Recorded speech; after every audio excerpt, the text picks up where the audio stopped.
You welcome to Edu Centrum. और आज हम शुरू करने वाले हैं डे 4 का लेक्चर जो था रेस्पिरेटरी सिस्टम। डे 3 का जो लेक्चर है डाइजेस्टिव सिस्टम वो ऑलरेडी अपलोड किया हुआ है, अगर आप प्लेलिस्ट में चेक करेंगे तो आपको वो मिल जाएगा।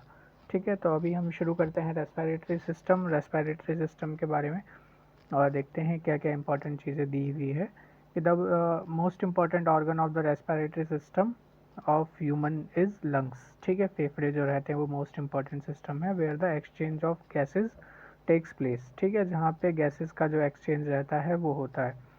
All the organs comes under the respiratory system which helps in exchange of gases are nasal passage. ठीक है, एक सेकेंड, हाँ, which come gases are nasal passage, pharynx और लाइडनिक्स या फिर वॉइस बॉक्स। ठीक है, ट्रेआर्किया, ब्रोंकाई और ब्रोंकेलस और लंग्स। ठीक है, तो अब इन एक एक पार्ट्स के बारे में हम देखते हैं। और सबसे पहला है नेज़ल पैसेज। ठीक है, नेज़ल पैसेज मतलब नाक से जो पैसेज है। It is the main function is related to sniffing its inner cavity. ठीक है, and is line with the mucus membrane. ठीक है, ये म्यूकस मेम्ब्रेन से जुड़ा हुआ रहता है और जो इनर कैविटी रहती है उससे फंक्शन करता है। This secrets the approximately half litre of mucus every day. ठीक है, हाफ लीटर म्यूकस जो है वो ये डेली बनाता है। It prevents the particles of dust, bacteria और other small organism from entering into the body. ठीक है, तो ये जो म्यूकस अपनी नेजल पैसेज में जनरेट रहता है तो वो क्या काम करता है, डस्ट, बैक्टीरिया और इन सभी को बॉडी के अंदर एंटर होने से रोकता है। ठीक है, it makes air wet entering into the body and equalises with its temperature of the body. ठीक है, तो इसके दो काम रहते हैं। सबसे पहला कि देखो बाहर की जो हवा रहती है वो चाहे गर्म हो चाहे ठंडी हो, जैसे तो ये क्या करता है कि बॉडी के जब हम सांस अंदर लेते हैं तो बॉडी के टेम्परेचर के अकॉर्डिंग एयर को मैनेज करता है। ठीक है, और उसके बाद में जो है जो अपनी एयर रहती है वो अपने लंग्स तक पहुंचती है। तो इसके पीछे देखिए, हम कभी कभी देखते हैं कि रेगिस्तान में या कहीं पे रहते हैं जहाँ पे हवा बहुत ज़्यादा ड्राई रहती है और हम वहाँ लंबे टाइम तक सांस लेते हैं तो जो नाक होती है उसके नोज़ से ब्लड आने लग जाता है। ठीक है, क्यों? क्योंकि जो ये एयर को वेट करता है तो वो नहीं हो पाता प्रॉपरली। ठीक है, यह बहुत ज़्यादा इसमें यूज़ होता है वाटर, तो इस वजह से जो म्यूकस रहती है वो फट जाती है और ब्लड आने लग जाता है। ठीक है, तो सब दो मेन फंक्शन देख लिया आपने। एक तो क्या हो गया कि जो वेट एयर रहती है उसको बॉडी में एंटर करता है और दूसरा जो है बॉडी के टेम्परेचर को मैनेज करता है। फिर आता है फाइनिक्स। ठीक है, it is situated behind the nasal cavity, a common passage for both respiratory and digestive system. ठीक है, जो नेजल पैसेज रहता है उसके जस्ट पीछे की तरफ रहता है फाइनिक्स। ठीक है, इसका और ये एक कॉमन पैसेज होता है रेस्पिरेटरी और डाइजेस्टिव सिस्टम का। ठीक है, फिर आता है लाइनिक्स, जिसके अंदर क्या है कि pharynx open into the anterior wider part of the trachea called larynx. ठीक है, और जो आपका लाइनिक्स फाइनिक्स होता है उसका जो इनर पार्ट रहता है वो एक वाइडर पार्ट रहता है जिसको हम लाइनिक्स कहते हैं। ठीक है, तो एक स्मॉलर पार्ट उसके जस्ट नीचे जो है वो लाइनिक्स रहता है, तो ध्यान रखेंगे। It is also called glottis. ठीक है, it's the opening is called glottis. ठीक है, ओपनिंग को क्या कहते हैं, ग्लॉटिस कहते हैं। Cartilaginous flap like structure cover the glottis called epiglottis. ठीक है, एपिग्लॉटिस को कवर करने के लिए एक स्ट्रक्चर रहता है which prevent the entry of food during the swelling. ठीक है, देखिए जो आपका फूड डाइजेस्टिव सिस्टम का और रेस्पिरेटरी सिस्टम का जो uh, मतलब पाथ है वो सेम ही रहता है। ठीक है, बस इसमें फ़र्क क्या रहता है कि जो ग्लॉटिस रहता है उसके ऊपर एपिग्लॉटिस रहता है, तो वो मैनेज करता है कि सांस कब अंदर जाएगी और कब आप खाना खा रहे हो तो भोजन किस रास्ते से जाएगा। ठीक है, जो आपकी सांस की और खाने की जो नली रहती है वो लगभग सेम ही रहती है। ठीक है, which prevent the entry of food during the swelling. A pair of vocal cord is present inside the larynx, help in producing sound. ठीक है, जो लाइनेक्स रहता है उसके पास में वोकल कॉर्ड रहते हैं जो कि साउंड प्रोड्यूस करते हैं। फिर आता है trachea. It is the base of larynx, ठीक है, लारिंक्स का जो बेस रहता है वो ट्रायर्किया रहता है। A tube is arises passes through the neck and reaches up to middle of the thorax is called trachea, ठीक है। एक ट्यूब रहती है जो कि आपकी गर्दन से लेकर आपके थॉरेक्स, आपके गले तक उसको पहुंचती है, तो उसको हम क्या कहते हैं, ट्रायर्किया कहते हैं। It is suppose to a C shape cartilaginous ring, ठीक है, ये शी शेप की होती है। इसके अलावा internally trachea lined by ciliated and mucus secreted epithelium, ठीक है, म्यूकस सिक्रेट एपिथेलियम और इससे जुड़ी हुई रहती है, ठीक है। फिर हम देखते हैं अगला ब्रोंकाई, ठीक है। In the thoracic region trachea divides into 2 branches called bronchi, ठीक है। जो आपके गले का जो रीजन रहता है वहाँ पे ट्रायर्किया 2 पार्ट में डिवाइड रहती है, जिसको हम क्या कहते हैं, ब्रोंकाई कहते हैं। Each bronchus enters into the lungs of its own side and, ठीक है। और फिर वो क्या रहता है, एक साइड का एक राइट और एक लेफ्ट, फिर ये दोनों कहाँ पे जुड़े हुए रहते हैं, आपके लंग्स से जुड़े हुए रहते हैं। After entering into the lungs bronchus of each side divide and redivide into very fine tube called bronchioles, ठीक है, ब्रोंकाईओल्स, ठीक है। जब ये दोनों लंग्स तक पहुंच जाते हैं तो दोनों एक फाइन ट्यूब की तरह जुड़े हुए रहते हैं, जिनको हम क्या कहते हैं, ब्रोंकाईओल्स कहते हैं। Finally bronchioles give rise alveoli and alveolar sac, ठीक है। Alveoli are the sites of gaseous exchange, ठीक है। एल्वेओली और एल्वेओलर सैक को ये बनाते हैं, और जो एल्वेओली होता है वो क्या रहता है, आपका गैसियस एक्सचेंज करने का जो साइट रहता है, ठीक है। फिर इसके बाद में लंग्स आ जाते हैं, ठीक है। पीछे से वापस देखते हैं, देखिए सबसे पहले शुरुआत कैसे रहती है नेज़ल पैसेज की। रेस्पिरेटरी सिस्टम में सबसे पहले नेज़ल पैसेज आता है, फिर उसके बाद में फायरनिक्स आता है, फिर लारिंक्स आता है, ठीक है। ये ग्लॉटिस और एपिग्लॉटिस के साथ जुड़े हुए रहते हैं। फिर ट्रायर्किया आता है, फिर ब्रोंकाई आता है। ब्रोंकाई जो रहता है वो लंग्स से जुड़ता है ब्रोंकाईओल्स के साथ में, ठीक है। इसके बाद में आते हैं लंग्स, ठीक है। This is a pair of lungs into the thoracic cavity, this is a pair of lungs into the thoracic cavity.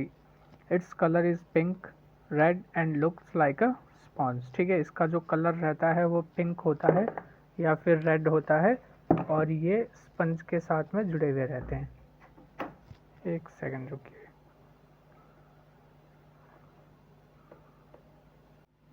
Lungs के साथ में जुड़े हुए रहते हैं। इसके बाद में देखते हैं कि right lung is larger in comparison to left lung, ठीक है। राइट साइड का जो फेफड़े होते हैं वो बड़े होते हैं इन कंपैरिजन टू लेफ्ट, ठीक है। Each lung is surrounded by the membrane which is called the pleural membrane, ठीक है। दोनों साइड के जो लंग्स रहते हैं वो एक मेम्ब्रेन, एक झिल्ली के साथ जुड़े हुए रहते हैं, जिसको हम क्या कहते हैं, प्लूरल मेम्ब्रेन कहते हैं। There is a network of blood capillaries. Here oxygen enter into the blood and CO2 release out from the blood, ठीक है। यहाँ पे जो ब्लड कैपिलरीज रहती है वहाँ से ऑक्सीजन जो रहती है वो ब्लड के साथ मिक्स हो जाती है, और जो कार्बन डाइऑक्साइड रहता है वो ब्लड के साथ वो एग्जिट हो जाती है, ठीक है। इसके बाद में हम नेक्स्ट देखते हैं the process of respiration can be divided into the 4 part, ठीक है। रेस्पिरेशन के प्रोसेस को 4 पार्ट में हम डिवाइड कर सकते हैं। सबसे पहला क्या है, एक्सटर्नल रेस्पिरेशन, दूसरा क्या है, ट्रांसपोर्टेशन ऑफ गैसेस, तीसरा क्या है, इंटरनल रेस्पिरेशन, और चौथा क्या है, और सेलुलर रेस्पिरेशन, ठीक है। तो सबसे पहले हम देखते हैं एक्सटर्नल रेस्पिरेशन, जिसके दो सब पार्ट हैं। पहला है ब्रीदिंग और दूसरा है एक्सचेंज ऑफ गैसेस, ठीक है। अब इसके अंदर ब्रीदिंग का देखते हैं। In lungs air is taken and given out of a certain rate is called breathing. The an adult breathe approximately 16 to 20 times in a minute, एक एडल्ट जो रहता है वो अप्रॉक्सीमेटली 16 से 20 बार एक मिनट में सांस लेता है, ठीक है। मैकेनिज्म ऑफ ब्रीदिंग देखते हैं। सबसे पहले रहता है इंस्पिरेशन, ठीक है। At this stage air from the environment enter into the lungs through the nasal passage. Due to increase into the dimension of thoracic cavity, a low pressure is generated at the lungs and air enter from the lungs from the environment, ठीक है। तो inspiration stage में क्या रहता है कि nasal passage के through जो है वो जो एयर होती है वो आपके लंग्स तक एंटर रहती होती है। कैसे कि जो थ्रोइक कैविटी रहता है वो उसका साइज़ जो है वो बढ़ जाता है, जिसकी वजह से लंग्स के अंदर लो प्रेशर जनरेट होता है और एयर जो रहती है वो इन्वायरमेंट से अपने लंग्स के अंदर चली जाती है। The air continue to enter until the pressure of air inside and outside of the body become equal. ठीक है, जो एयर रहती है वो तब तक आप भर सकते हो जब तक मतलब जाती है जब तक फेफड़ों के लंग्स के अंदर का प्रेशर बाहर के प्रेशर से मैच नहीं कर जाता है। ठीक है, और diaphragm is flatten during the inspiration and bye it's downward movement. ठीक है, डायफ्राम जो रहता है वो फ्लैटन मतलब प्लेन रहता है। ठीक है, फिर दूसरा इसका प्रोसेस आता है एक्सपायरेशन। इंस्पिरेशन हो गया, एक्सपायरेशन की बात करते हैं। In this process air comes out of the lungs by relaxing the diaphragm. ठीक है, इंस्पिरेशन में नेजल से हम सांस को अंदर लेते हैं और एक्सपायरेशन में लंग्स से सांस को बाहर छोड़ते हैं। ठीक है, तो देखते हैं क्या क्या है constitution of the air breathing. जब आप एयर को इनहेल करते हो तो देखिए क्या क्या चीज़ें जाती है। नाइट्रोजन 79% रहता है, ऑक्सीजन 21% रहता है, कार्बन डाइऑक्साइड 0.3% रहता है। ठीक है, और वही जब आप एक्सेल करते हो एयर को तब देखिए क्या क्या होता है। नाइट्रोजन जो है वो 79% रहता है। ठीक है, ऑक्सीजन जो है वो 21 से 17% हो जाता है और कार्बन डाइऑक्साइड जो है वो 0.03 से 4% हो जाता है। ठीक है, तो इससे पता चलता है कि नाइट्रोजन का कोई यूज़ नहीं है अपनी बॉडी में, ऑक्सीजन का बॉडी यूज़ करती है 4% का। ठीक है, और कार्बन डाइऑक्साइड जो बनता है वो वापस बाहर आ जाता है। ठीक है, every day approximately 400 ml water is excreted out through the breathing. ठीक है, the maximum volume of air which can be inhaled by human is called total lung capacity. ठीक है, टोटल लंग कैपेसिटी। ठीक है, तो इसको देखते हैं कि 400 ml तक जो है वो आपके ब्रीदिंग के टाइम पे जो है वाटर एक्सक्रीट होता है। ठीक है, और इसके अलावा टोटल एयर एक ह्यूमन कितनी भर सकता है उसको हम क्या कहते हैं, टोटल लंग कैपेसिटी बोलते हैं। इसके बाद में नेक्स्ट जो है वो है exchange of gases. The exchange of gases takes place inside the lungs. ठीक है, लंग्स के अंदर जो है एक्सचेंज ऑफ गैसेस होता है। This gaseous exchange takes place on the basis of concentration gradient through normal diffusion. ठीक है, ये जो गैसियस एक्सचेंज रहता है वो कंसंट्रेशन ग्रेडियंट के थ्रू रहता है नॉर्मल डिफ्यूजन पे। ठीक है, the exchange of oxygen and carbon dioxide gases takes place due to their difference in partial pressure। ठीक है, ऑक्सीजन और कार्बन डाइऑक्साइड का जो एक्सचेंज रहता है वो किसकी वजह से होता है, इनके पार्शियल प्रेशर में डिफरेंस होने की वजह से। The direction of diffuse is both side. ठीक है, अब देखते हैं diaphragm is arched during normal expiration. ठीक है, डायफ्राम जो है वो एक आर्क शेप में हो जाते हैं। अगर आप इंस्पिरेशन के टाइम पे डायफ्राम रहते हैं फ्लैटन और एक्सपायरेशन के टाइम पे आपके डायफ्राम रहते हैं आर्क शेप में। ठीक है, hiccups in human generally occur due to the forceful downward shifting of the diaphragm. ठीक है, हाइकअप्स कुछ होता होगा, मुझे आइडिया नहीं है, बट इसको ध्यान रखें कि अगर जो है डाउनवर्ड शिफ्टिंग होती है डायफ्राम की तभी ये जनरेट होता है। ठीक है, the upper part of respiratory tract is provided with the small hair like structure called cilia. ठीक है, जो आपका रेस्पिरेटरी सिस्टम रहता है वो अपर पार्ट के अंदर, तो उसको हम क्या कहते हैं, सीलिया कहते हैं। ठीक है, उसके अंदर स्मॉल हेयर्स रहते हैं। ठीक है, जनरली आपने देखा होगा कि स्मोकर्स जो होते हैं तो या फिर कभी आप धुएं के पास बैठते हो तो कभी कभी आपका जो कफ होता है वो येलो कलर का निकलता है। ठीक है, या फिर उसी तरह से अलग रंग में आपका कफ निकलता है। तो होता क्या है कि ये धुएं की वजह से या फिर पॉल्यूशन की वजह से जो आपके रेस्पिरेटरी ट्रैक्ट में जो हेयर रहते हैं वो बर्न होने लगते हैं। ठीक है, और वो बर्न होते हैं फिर वो कफ के रूप में अपनी बॉडी से बाहर निकलते हैं, तो उन्हीं को जो है उसको सीलिया कहते हैं। ठीक है, और इसके बाद में देखते हैं transportation of gases. The process of reaching of gases oxygen and carbon dioxide. ठीक है, ट्रांसपोर्टेशन क्या है, from the lungs to the cell of body coming back again to lungs is called transportation of gases. ठीक है, body से लेके वापस sales का आना जो है, गैसेस को अपने बॉडी से एंटर होके सेल्स तक जाना और फिर जो खराब गैसेस रहती है उनका वापस आना क्या कहलाता है, ट्रांसपोर्टेशन ऑफ गैसेस कहलाता है। Transportation of oxygen takes place by haemoglobin present in blood.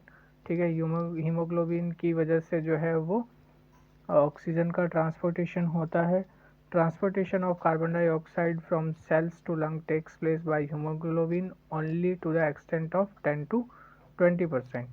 ठीक है, 10 to 20% के एक्सटेंट पे जो है वो कार्बन डाइऑक्साइड का भी ट्रांसपोर्टेशन होता है हीमोग्लोबिन के through. Transportation of carbon dioxide takes place through the circulation of blood. ठीक है, सर्कुलेशन ऑफ ब्लड के साथ में कार्बन डाइऑक्साइड का भी ट्रांसपोर्टेशन होता है। ठीक है, अब इसके बाद में देखते हैं कि किस तरीके से होता है। सबसे पहले by mixing with the plasma, carbon dioxide forms carbonic acid after mixing in plasma. Transportation of 7% carbon dioxide takes place in this form. ठीक है, तो सबसे पहले कि कार्बन डाइऑक्साइड जो रहता है वो क्या कर लेता है, प्लाज्मा के साथ में कार्बोनिक एसिड बना लेता है और 7% जो कार्बन डाइऑक्साइड है उसका मूवमेंट इसकी वजह से होता है in the form of bicarbonates. ठीक है, बाइकार्बोनेट के फॉर्म्स में क्या है, 70% part of carbon dioxide into the form of bicarbonate is transported. ठीक है, बाइकार्बोनेट के रूप में 70% CO2 का ट्रांसपोर्टेशन होता है। It mixes with the potassium and sodium of the blood and form potassium bicarbonate and sodium bicarbonate. ठीक है, तो ये क्या करता है, सोडियम और पोटेशियम के साथ मिक्स होके पोटेशियम बाइकार्बोनेट और सोडियम बाइकार्बोनेट बना लेता है, जिसकी वजह से इसका ट्रांसपोर्टेशन होता है 70%। फिर आता है internal respiration. Inside the body gaseous exchanges takes place between blood and tissue fluid which is called the internal respiration. ठीक है, बॉडी के अंदर जो आपके गैसेस एक्सचेंज होते हैं, जहाँ पे कि आपके ब्लड में ऑक्सीजन रहती है, वहाँ से टिश्यू के अंदर जाती है। ठीक है, उसको हम क्या कहते हैं, इंटरनल रेस्पिरेशन कहते हैं। अब इसके बारे में देखते हैं किस तरह से होता है। The gaseous exchange of the lungs is called external respiration. ठीक है, हो गया। फोर्थ क्या है, cellular respiration. Glucose is oxidise with oxygen reached into the cell. This process is called cellular respiration. ठीक है, ग्लूकोज जो रहता है वो सेल तक पहुंचता है, उसको हम क्या कहते हैं, cellular respiration. Types of cellular respiration क्या है, there are 2 types of respiration. पहला है अनारोबिक रेस्पिरेशन। अनारोबिक रेस्पिरेशन क्या रहता है कि if the oxygen of food takes place into the absence of oxygen. ठीक है, अगर ऑक्सीडेशन हो रहा है फूड का ऑक्सीजन की एब्सेंस में, ठीक है, तो उसको हम क्या कहते हैं, एनारोबिक रेस्पिरेशन कहते हैं। अब ये कैसे होता है, during this only 2 ATP molecules are produce from 1 molecule of glucose. ठीक है, अमीनो ट्राइफॉस्फेट बोलते हैं ATP को। ठीक है, और अगर एक मॉलिक्यूल ऑफ ग्लूकोज है और एनारोबिक रेस्पिरेशन है तो कितने मॉलिक्यूल्स बनेंगे ATP के, ओनली 2 बनेंगे। ठीक है, इस चीज़ को ध्यान रखेंगे।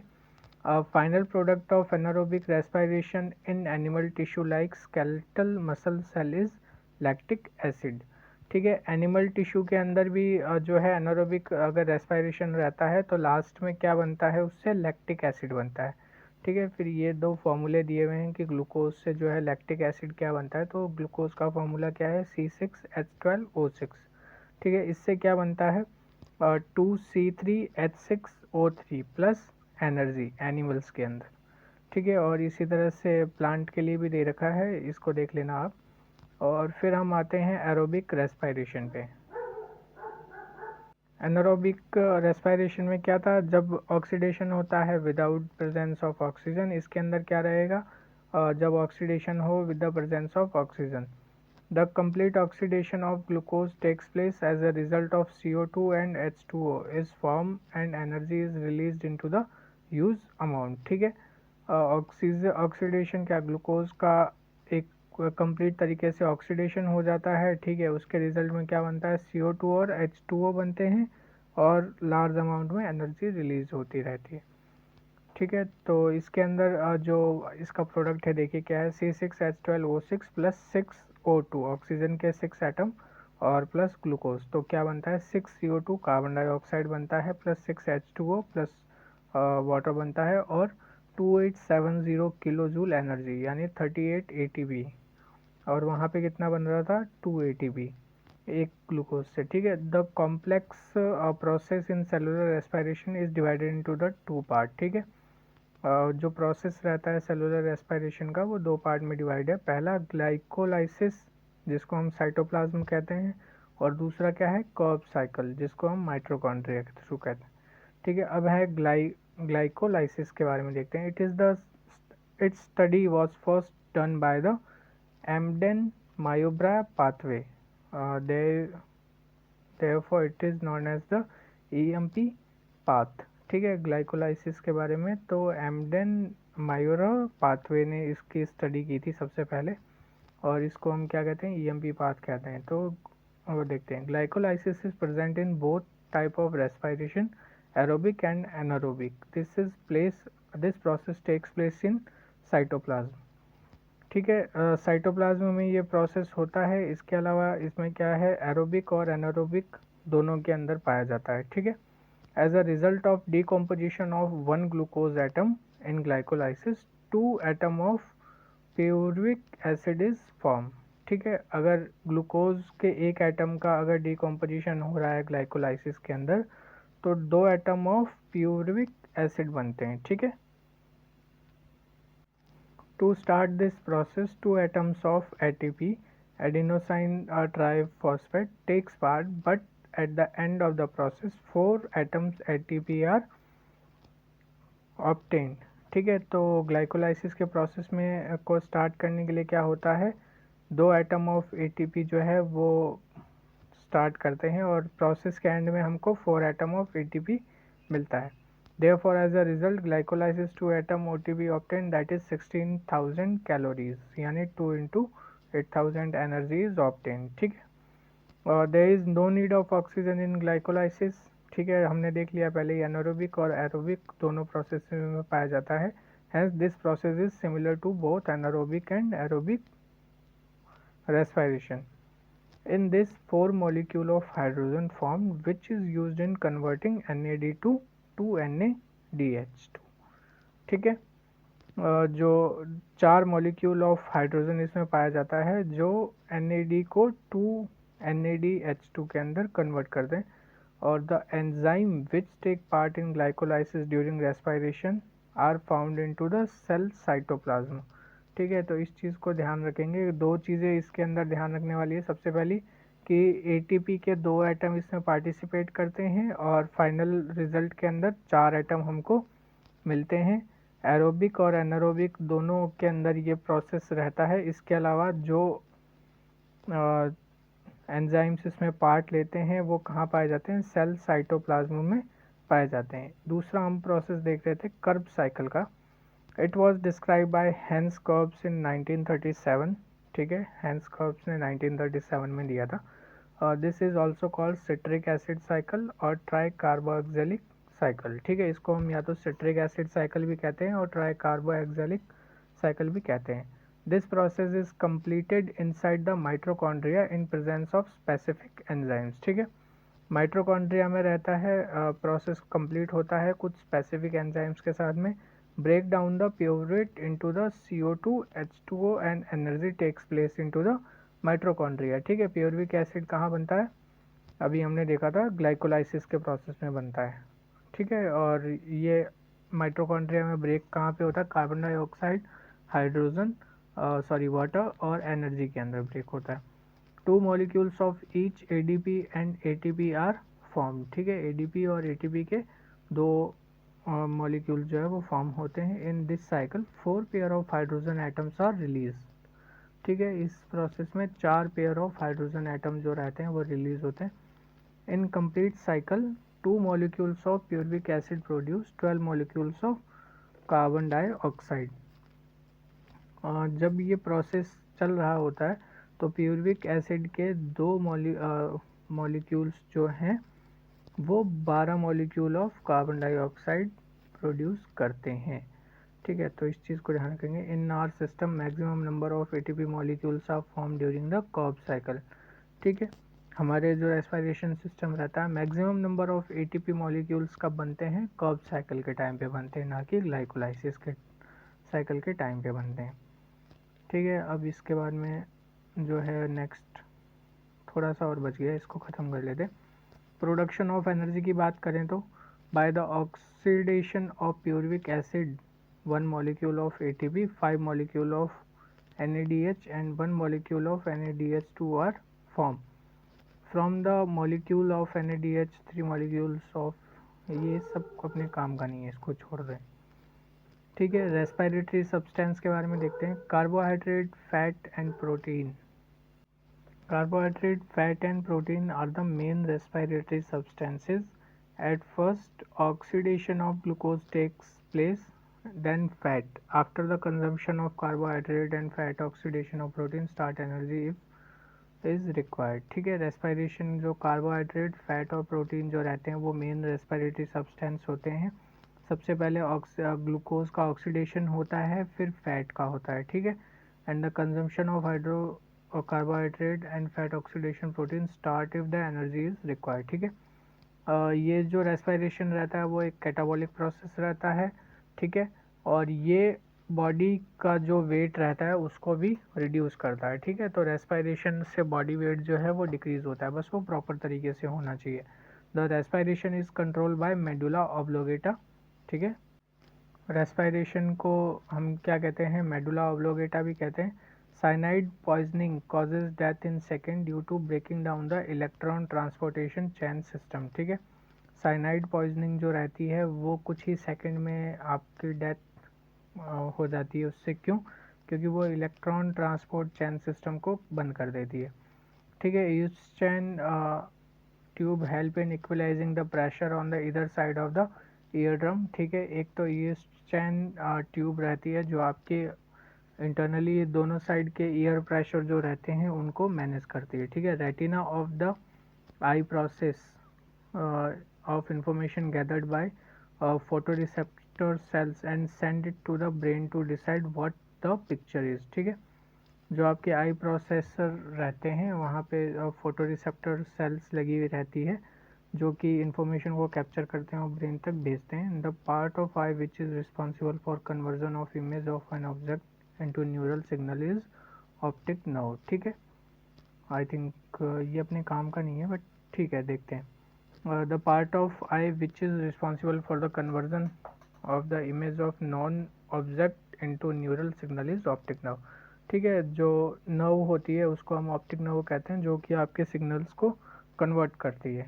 ठीक है, तो ये आपका रेस्पिरेशन का जो लूसेंट में दे रखा है रेस्पिरेटरी सिस्टम का उसका हमने कंप्लीट कर लिया है। और